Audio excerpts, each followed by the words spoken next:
3 a.m. They call it the devil's hour, when most people are asleep and something else wakes up. Tonight I'm telling you 3 stories, 3 people working the night shift, 3 encounters they will never forget. If you work nights, you might want to turn this off now.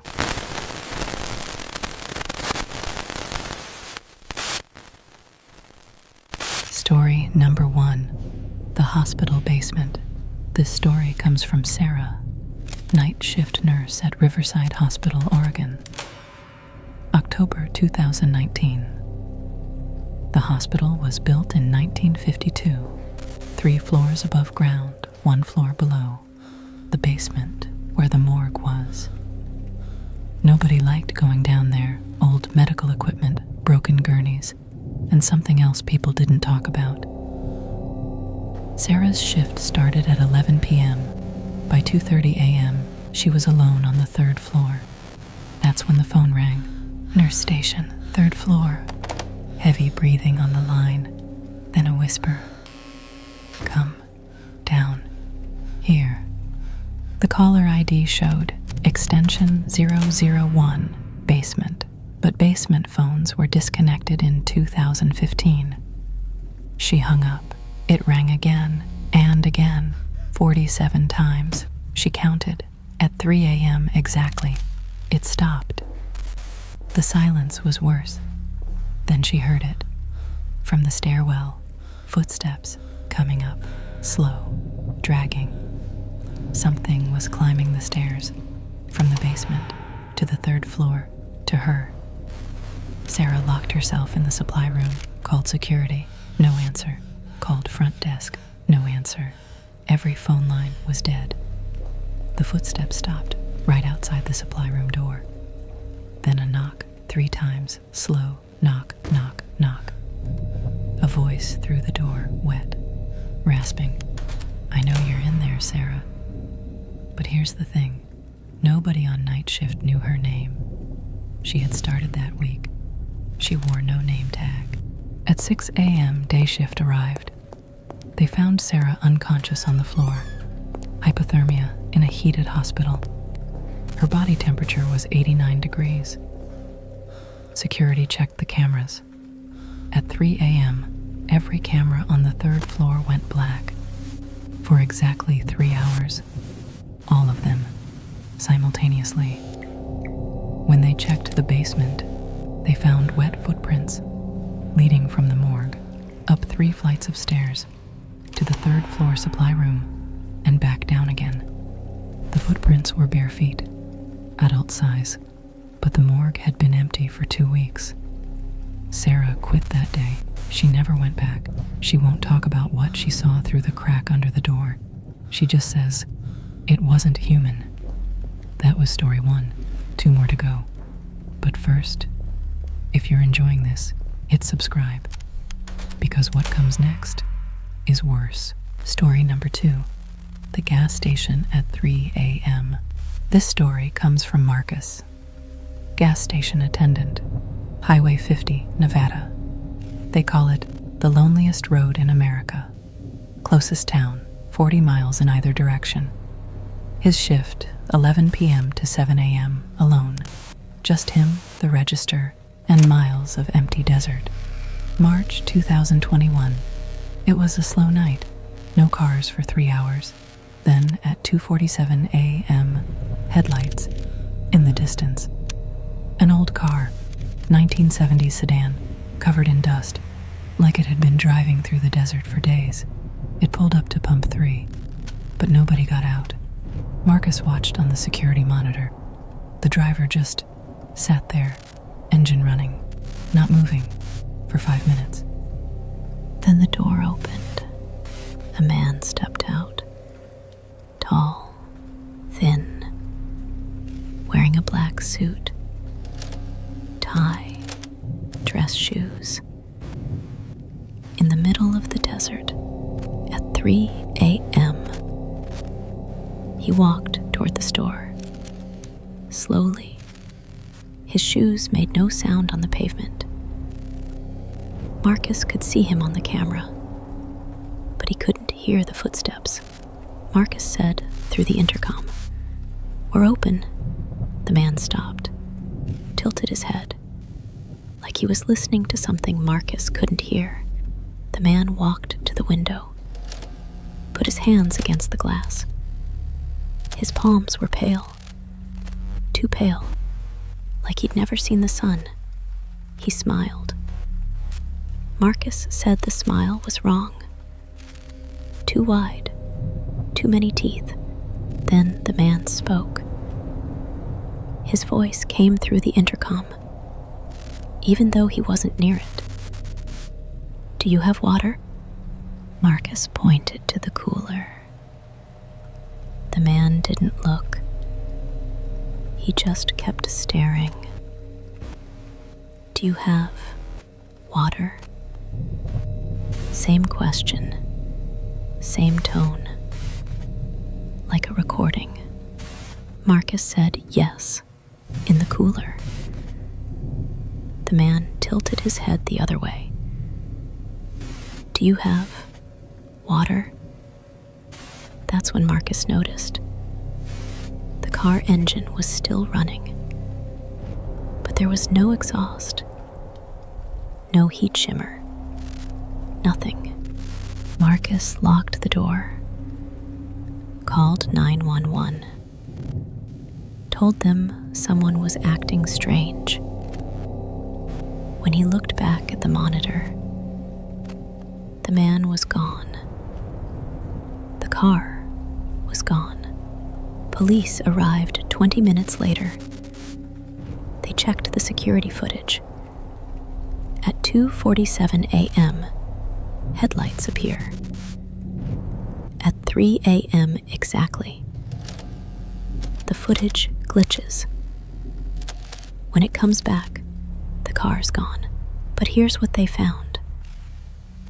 On the window, where the man put his hands, handprints burned into the glass, like acid. The glass was melted, and in the dust where the car was parked, tire tracks leading to the pump, but not leading away. They just stopped. Marcus quit 2 days later. The gas station closed 6 months after. Nobody wanted to work nights there anymore. 2 down, 1 to go. This last one. This is the one that keeps me up at night because it happened to someone I know. Story number 3. The security guard's last shift. David Chen, security guard. Office building in downtown Seattle, 40 floors. Built in 1998. Nothing special, just offices, cubicles, conference rooms. David worked the graveyard shift, midnight to 8 a.m. His job, walk every floor, check every door, make sure everything's locked. September 2022, his last shift before vacation. He'd been doing this job for 8 years. Same routine every night. Start at the top, 41st floor, work his way down. At 2:15 a.m., he reached the 40th floor, executive offices, corner offices with floor-to-ceiling windows, views of the city, empty at night. He checked the first office, locked, second office, locked, third office. The door was open. That wasn't right. These doors auto-lock at 6 p.m. Security system confirms it, but this door was open, and the light was on. David pushed the door open, called out, "Security? Anyone here?" No answer. Just the hum of computers, the flicker of monitors. He walked in. That's when he saw it. On every monitor, every single screen, the same image, security camera footage of him standing in that office right now. But the angle was wrong. The camera was behind him. He turned around. No camera on the wall. He checked the ceiling. No camera there either. He looked back at the screens. The image changed. Now it showed him from above, like something was on the ceiling. looking down at him. David backed toward the door. The screens changed again. Now they showed the hallway behind him, and something was standing there, in the doorway, blocking his exit. He spun around. The doorway was empty. He looked back at the screens. The figure was closer now, in the office, behind him. David ran, out of the office, down the hallway, to the emergency stairs. He didn't wait for the elevator. He just ran. Behind him, footsteps, fast, getting closer. But when he looked back, nothing. The hallway was empty. He reached the stairwell, started running down, 40th floor, 39th, 38th, the footsteps above him, always one floor behind, always following. At the 25th floor, he stopped, listened. The footsteps stopped too. Complete silence. Then, a voice from above. His own voice. It was his voice from the office, playing back, but distorted, wrong, like it was coming through water. Then laughter, not his, something else, something that found this funny. David made it to the lobby at 2:47 a.m., called his supervisor, told him everything. They checked the 40th floor together. Door 4003 was locked. Had been locked all night according to the system. They reviewed the security footage. David entering the building at midnight, walking the floors. But at 2:15 a.m., when he reached the 40th floor, the cameras went black, all of them, for exactly 32 minutes. When the cameras came back online, David was in the lobby, pale, shaking. But here's what they found in the stairwell, between the 40th and 25th floors. Wet footprints, bare feet, adult size, starting at the 40th floor, following David's path down. But they didn't go all the way to the lobby. They stopped at the 13th floor. The 13th floor had been closed for renovations for 6 months, sealed off. Nobody had access. But when they opened it, the floor was flooded. 3 inches of water from nowhere. The pipes were fine. No leaks. Just water. And in the water, more footprints. Hundreds of them. Like something had been walking in circles for months, waiting. David quit that night. He never went back, not even to pick up his last paycheck. The building hired a new security company, but they only work in pairs now. And nobody goes to the 40th floor alone. Ever. 3 stories, 3 night shifts, 3 encounters with something that shouldn't exist. Sarah still has nightmares. She sees wet footprints in her apartment, following her. Marcus moved to a city. He won't drive at night. He says he still sees that car in his mirrors, always behind him.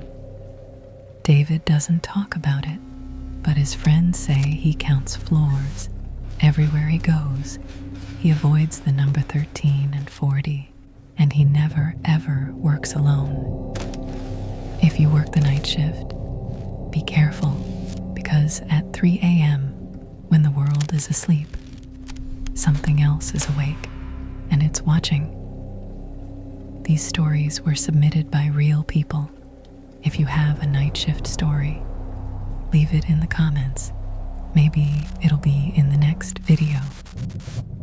Subscribe for more horror stories. Hit the bell, because next week we're going into the woods, and what's out there is worse than anything in a building. Stay safe, and if you hear footsteps behind you tonight, don't look back.